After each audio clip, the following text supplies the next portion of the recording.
The main person on the board is chief secretary who makes all the decisions, everything. It is not us who make day-to-day. See, we go there to basically approve funding. There is no major decision that is thing, and to approve projects. That's about it. No, but don't you feel that, like how he has said, that CCP should also play a See, role? Because finally people blame you. No, I understand also. No, that is the most frustrating part also, because now every work has been tendered out to a different agency. The sewage network is done by sewage department. Everything, the roads are being done by Jusuda.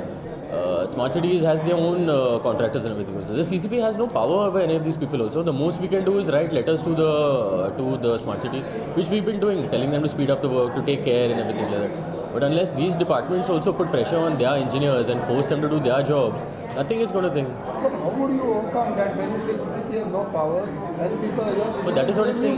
No, that is something that I cannot help also now. No? See, we are doing regular inspections. We are putting pressure on the engineers every single day also now. So it's frustrating on our part also, no?